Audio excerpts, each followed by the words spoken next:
Yeah, we're good. All right.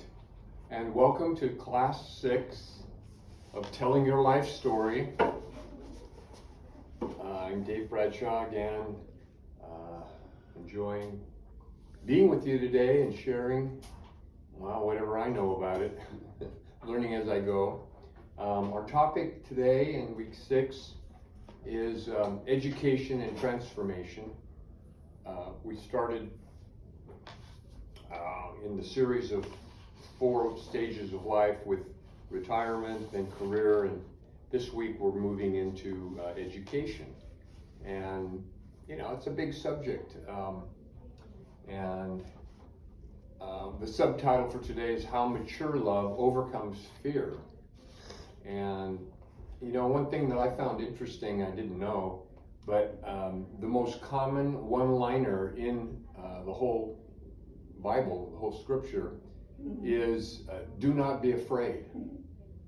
It's actually 365 times you can find that said in one way or another. Fear not, do not be afraid. A lot of times it's an angel announcing something that I'm sure people are kind of like, whoa, where did you come from and who are you? We would tend to be fearful of that, but so the message of, if you were to take that as one of the main messages of the whole scripture, is that faith and love can overcome our fears. And when we go to school, when we're back in our school days, I think it could be a pretty fearful time. We don't know what's coming. We feel like we can't. We have circumstances that come, and we don't fully understand. We're with others our age, so in many ways we go with the flow and try to. Some are better than others, and we find what we're good at, what we're not good at, and maybe it sets the stage for what we're going to actually do in life. But this is why our young adults and youngsters, children, need their elders in their life to reassure them that no matter how difficult the circumstances are and the crisis that they face, that you know what, don't sweat the little stuff, and it's mostly all little stuff. But we think it's big stuff when we're little, right? Mm-hmm. We think, I don't know how I could get over this breakup or this frustrating hurdle that I'm facing. And so having elders in their life, grandparents, great-grandparents, etc., and parents hopefully too, is a reassuring factor that they don't have to be fearful, that they can do it. And it might take some a little more effort and stuff than others, but so what we're doing with this class again as elders, we're offering a written testimony of how we've survived these and maybe even thrived these obstacles in life, and it offers our younger adults something they can hold on to during their storms of life, right? And even if we can't be there to hold them in person, these testimonies that we share in our memoirs, in our autobiography, to me are a great form of leaving them with something they can hold on to. And in our mature years, we've changed and expanded our capacity to love. When we're first born, we're basically pretty much all on the receiving end of love, right? We don't, it's not really expected that much that we know how to love, because we learn from those who are around. But as we mature, hopefully we're expanding from an egocentric or a self-centered, narcissistic form of love to learning how to give back. And we also are learning how to hold good and bad things that happen to us, seeing light and darkness with less anxiety, and we're able to transmit this to others, I think, as we and ourself able to hold these paradoxes and understand this is part of life. It's not all good, but it's not always going to stay bad. Youngsters define themselves by differentiation. That's one of the first stages in growing as a child. You know, I am not my mother, or I am, I am not just my external looks. I'm also an inside person, my emotions, my feelings, etc. But when we're young, we tend to separate and divide everything and make differentiation or exclusivity. You can tell in school by the cliques and the groups that we were a part of where we tended to go. But then as we grow, hopefully we're beginning to be more inclusive. In other words, instead of when we meet somebody looking for how to judge them quickly by how they look or what they're wearing or any other factors, and think about how we might be on a scale compared to them. Instead of that, hopefully we begin to see them as a part of the human race that we can embrace, no matter how different or how rather than if they have things in common with us, which is what kids always are looking for. What do I have in common with this person? Similar hair, similar dress, similar tastes, then you can be my friend. But as we mature, we learn that sometimes the differences are, for the good, teaches us new things. So this is something we can transmit in our writing, what we've learned, and in our living. And point 4, youngsters often stumble upon some very adverse circumstances that cause them to step back and rethink their life goals and face reality of what some call the shadow or the false self. And so these circumstances are actually good in their life, even if they're negative, because they teach us that life has bumps and it's going to be painful. This not so bright side of ourselves that we get faced with could be likened to like a stage mask. I think of the Jetsons.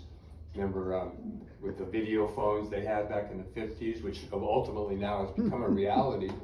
But when they first got up in the morning, Mrs. Jetson put on a little mask to show how pretty she was, etc. Even though she probably looked quite different underneath it. But we do this with our own self. We put on a mask and the shadow self that we don't want to face, and sometimes we can't see it. We refuse to see it. So writing about our pleasures and our greatest pains in life teaches kids that it's okay to be real and to expose ourselves, and that's a valuable lesson as well. We all have this sort of false image of ourselves, whether it be I'm the perfect mother, father, I'm a doctor, so this is my persona, I'm a professor, I'm a street sweeper, whatever you are.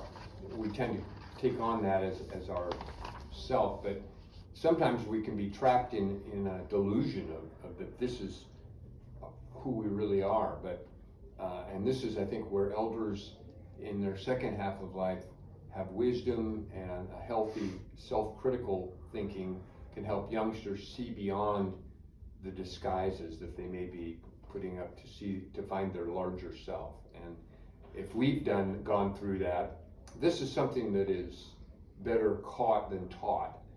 As they say, they see you being humble and transparent, and they say, okay, that's all right for me to do that. If they never see that, then they never get exposed to it, and they think it's okay to be phony, So elders can model to young adults that true joy and freedom comes in giving to others, because there's no longer the need to impress others. Hello. Hi. Yeah. Sorry. There's an outline right there on the table as you came in.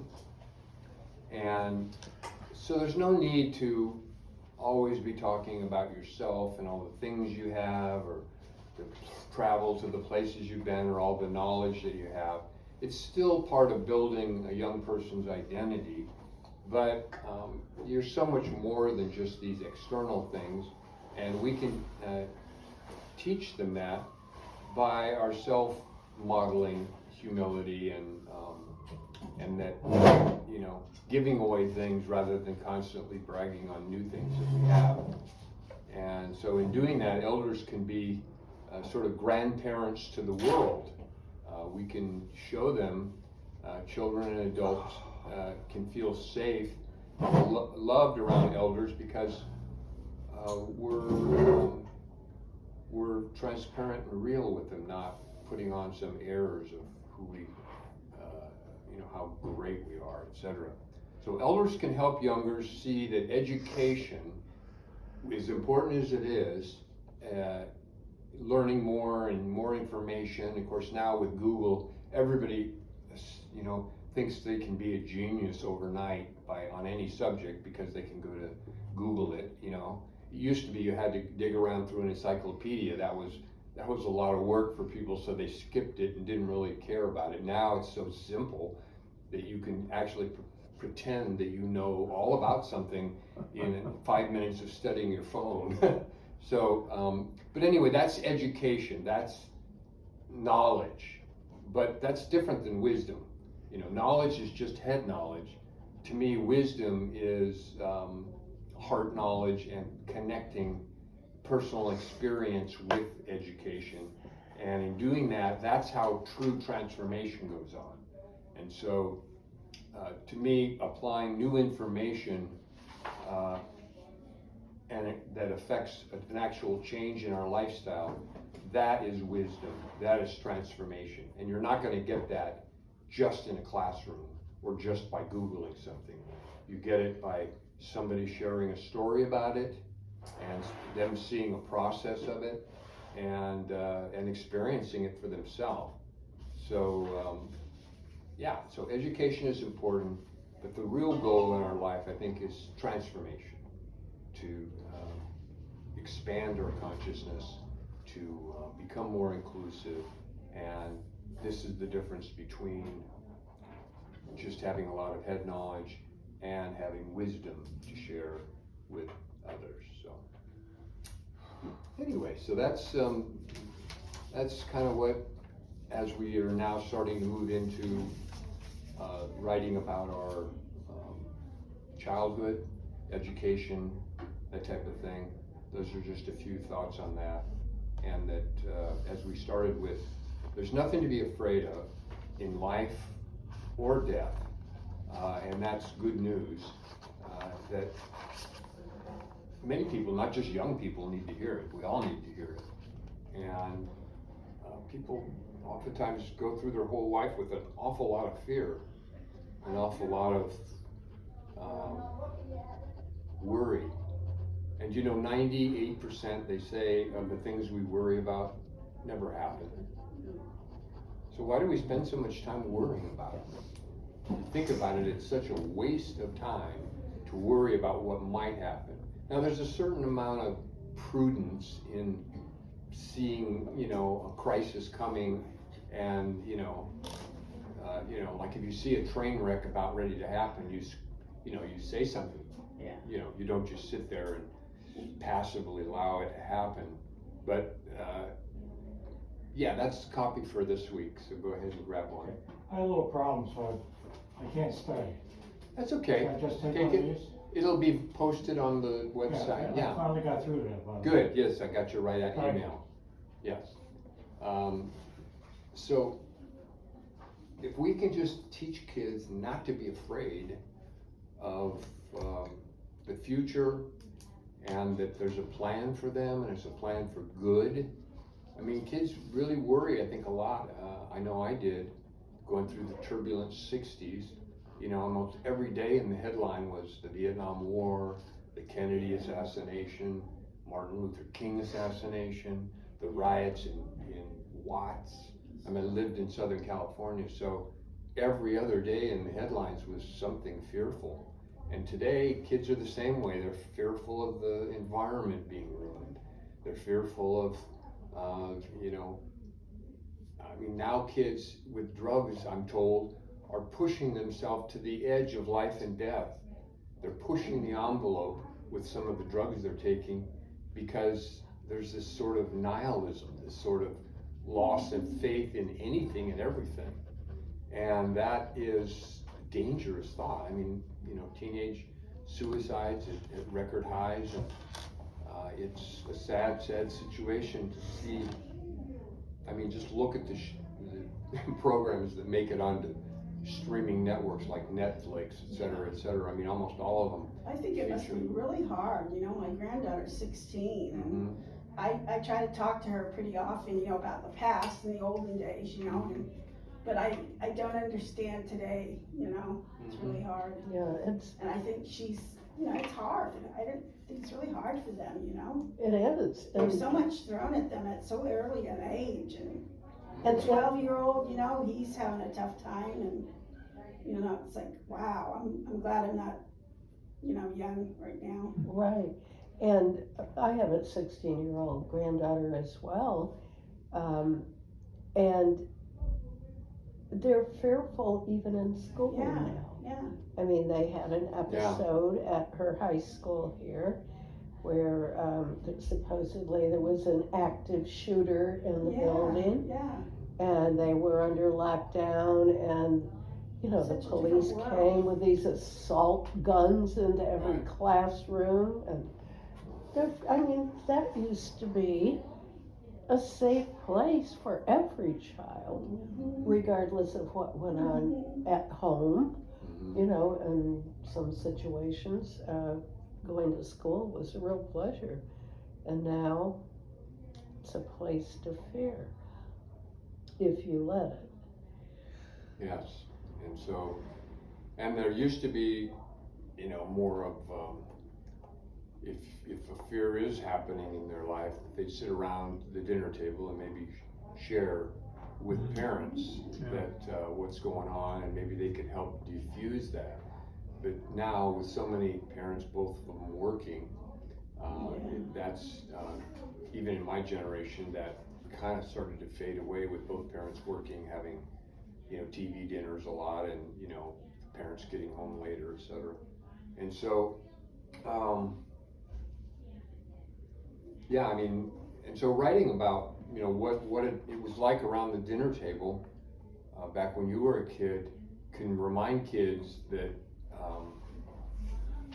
they need some place a safe place in their life, and if it isn't at home and it isn't at school, they're turning more and more to their peer group, which is itself kind of scary, because in your peer group there's always a pecking order, and of course where you fit in the pecking order, and et cetera, et cetera. So many kids are left with no safe place to go, and so they're escaping, you know, more and more, wanting to escape reality.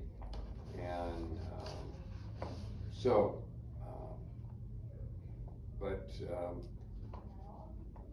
all these things have shaped us, and writing about how it's shaped our life can tell them that there's a different reality that may be possible for them. And so, I mean, that's, I think, one of the reasons why classic movies are healthy to watch for younger people, because they can see a time when life was simpler. It's like one of my chapters in my autobiography is on the impact of movies. You know, we went to the movies a lot as a kid, 25 cents, you know, you could watch a double feature if you remember back, probably less when you, some of you were there. And then another 25 cents you could get popcorn and a Coke, and, you know, it was a fun thing. But the old movies, the old black and white movies, a lot of them told a story that isn't being told anymore. Movies had to be reviewed by a board of that included a Protestant pastor, a Catholic priest, and a Jewish rabbi.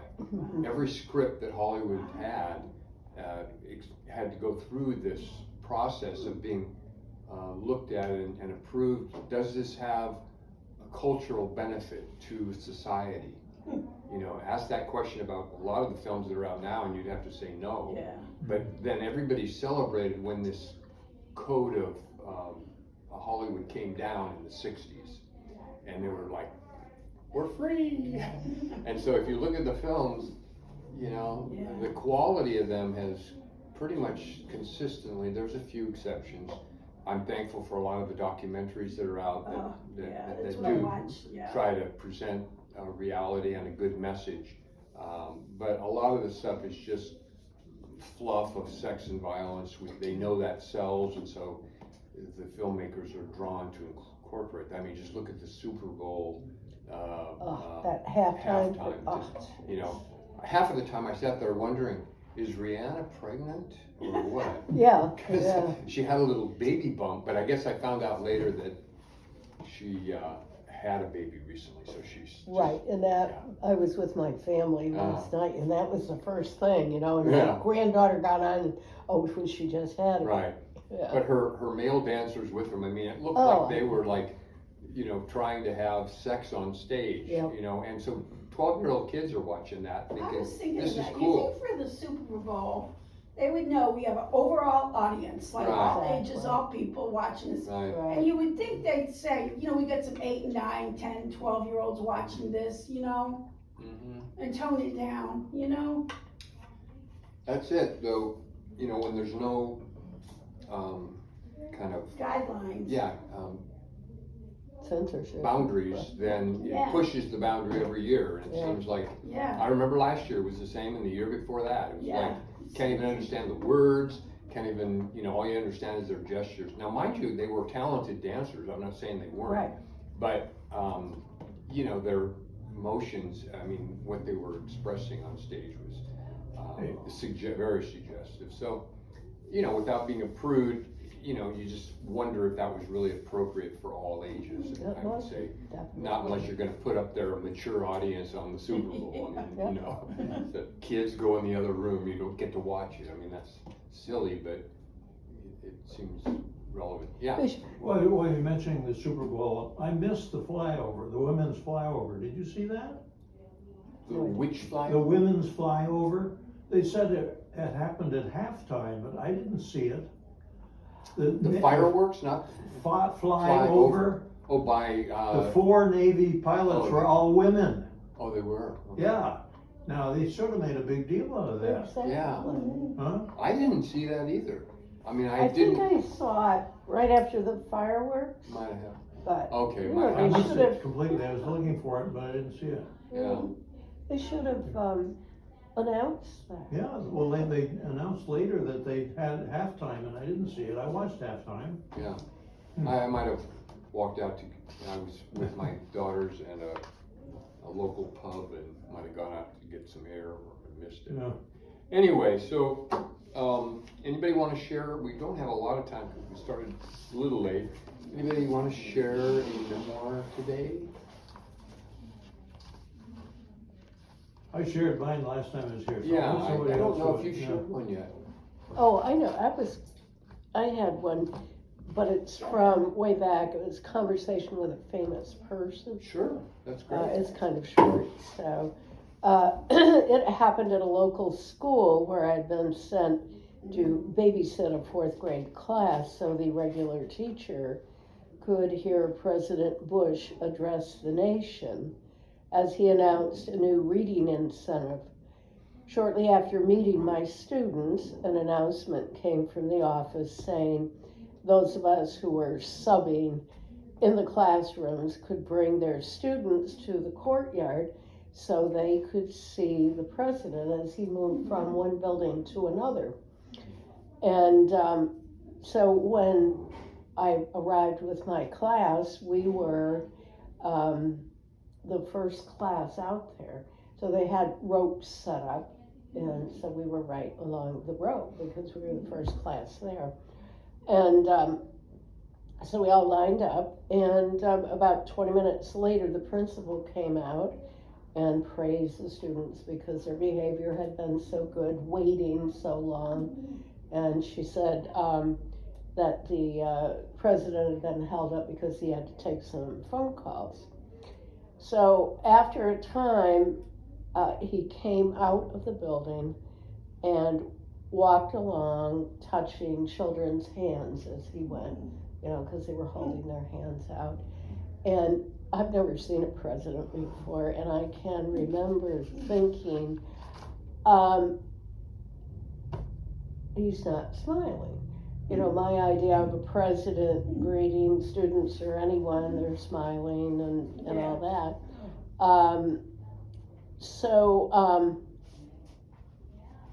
I thought, well, I'm gonna put my hand out too. You know, the kids were all doing it. And he stopped and he took my hand. And he actually put his other hand over it. And he said, there's been a terrible national tragedy. I've got to go. I can't stay. And, you know, he was right there, and I was looking, he has brown eyes. His eyes were so sad. I remember thinking that. I had no idea in the world what he was talking about. And of course, the date was September 11th. Yeah. So that's how I found out about it, but I had no idea what he was talking about. Yeah. So, you know, we took our students back to the classroom, and we had the television on because they were going to do some morning announcements, which they do, and walked in the classroom, and I'm seeing, I thought it was something out of King Kong, you know, this building and this plane flying into it. Yeah. So that was. Yeah, that's a good, Wow. great story. In fact, that's a great topic for a memoir, is what were you doing on September 11th, Yeah. 2001. I'll never forget, I was up, as I normally would be, watching